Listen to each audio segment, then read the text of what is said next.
Hello' guys welcome back to my channel mindful moments. আজি আছিল বাবুৰ বাৰ্থডে। বাবু মানে আমাৰ পেহী ল'ৰাজনৰ বাৰ্থডে। এতিয়া বাৰ্থডে বুলি ক'লেতো বিভিন্ন ধৰণৰ কাম। আমি গৈ পাই উঠিয়ে নিজৰ কামত লাগি গ'লোঁ। প্ৰথমতে মই পায়স বনাব লৈছোঁ আৰু আমাৰ অসমীয়া জন্মদিন বুলি ক'লে পায়সটোতো থাকেই। আমাৰ সকলোৰে জন্মদিনত পায়স বনোৱা হয়। এতিয়া মই পায়স বনাব লাগি গৈছোঁ আৰু বাকী মাহঁতেও ভাইটিহঁতেও চবে নিজৰ কাম কৰি আছে। যিহেতু পেহীহঁতৰ ঘৰৰ মানুহ অতি কম, সেইকাৰণে আমিয়ে গৈ তেওঁলোকক লাগি ভাগি দিছোঁ। এনেকৈ পায়সখিনি বনাব লৈছোঁ।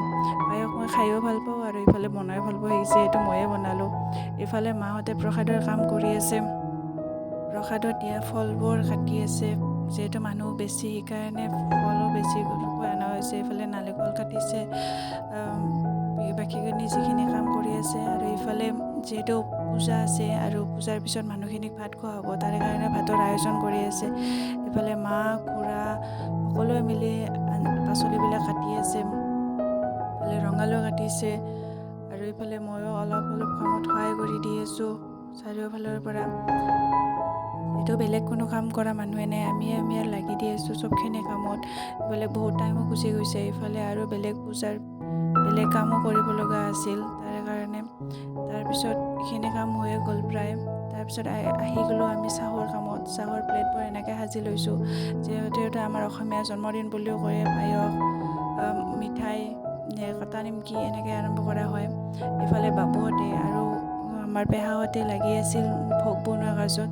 কাৰণ পূজাৰ অন্যতম এটা বিশেষ বস্তু হৈছে ভোগ বনোৱা কামত এনেকৈ লাগে। আৰু ভোগ বনোৱাতে বহুত দীঘলীয়া এটা প্ৰচেছ হয়। এই কলবিলাক নিকাই, এই চালনীৰে চেকি এনেকৈ বহুত ধৰণে ভোগ বনোৱা হয়। আৰু যিহেতু মানুহ অলপ বেছি আছিল, তাৰ কাৰণে ভোগৰ প্ৰস্তুতিও অলপ বেছি আছিল। আৰু আপোনালোকে দেখিছে কলবিলাক, চববিলাক মানুহ এইবোৰে কলবিলাক নিকাই এনেকৈ চালনীৰে চেকি তাৰে কামত ব্যস্ত আছে।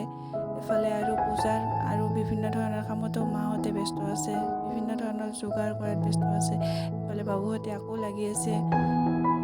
মই আপোনালোকক দেখাব চেষ্টা কৰি আছোঁ। ইফালে পূজাৰ বাজাৰ আৰু চবখিনি যোগাৰ প্ৰায় হৈছে। ইফালে আকৌ অলপ ভোগ বনোৱা পৰ্ব দেখি আছোঁ, যিখিনি যি বস্তু লাগে। ইফালে ফুল, বেলপাত আৰু বিভিন্ন ধৰণৰ পূজাৰ সামগ্ৰী, যিখিনি ব্ৰাহ্মণে কৈছিল আনিব। ইফালে প্ৰায় ভোগ বনোৱা হৈয়ে গৈছে। পেহাই গাখীৰ দি আছে, প্ৰায় হৈয়ে গ'ল ভোগ বনোৱা। একদম অন্তিম পৰ্ব পাইছে ভোগ বনোৱাৰ। আপোনালোকে দেখিছে তাতে পিঠাগুড়ি দিছে, আটা দিছে আৰু প্ৰায় হৈছে ভোগ বনোৱা। ইফালে বাবু বহিল পূজাত, সি পূজা কৰি আছে আৰু আমি এইফালে চাই আছোঁ। বিভিন্ন ধৰণৰ পদ্ধতিৰে পূজা কৰি আছে আৰু আমি এইফালে চাই আছোঁ। পূজা হ'বই আৰু বেছি টাইম নাই। ইফালে পূজা হৈয়ে গ'ল, প্ৰায় সমাপ্ত হ'ল। তাৰপিছত আমি প্ৰসাদ খাবলৈ ল'লোঁ। প্ৰসাদ বহুত ভাল লাগে আমাৰ। ইফালে আৰু তাতকৈ ভাল লগা বস্তু হৈছে ভোগো আহি গ'ল। আৰু সত্যনাৰায়ণ পূজাৰ ভোগ বুলি ক'লে আৰু কোনে পায় আৰু সকলোৰে প্ৰিয়। আপোনালোকে আৰু কাৰ প্ৰিয় ভোগ এনেকৈ জনাবচোন। আৰু ভোগ খালোঁ আৰু ঘৰলৈ লৈ ওলালোঁ। আৰু ইফালে পেহাহঁতে ৰান্ধি আছিল ভাত। যিহেতু আমাৰ দেৰি হৈ গৈছে আৰু ঘৰতো যাব লাগিব, তাৰে কাৰণে দৌৰাদৌৰিকৈ ভাত ৰেডি কৰিলে।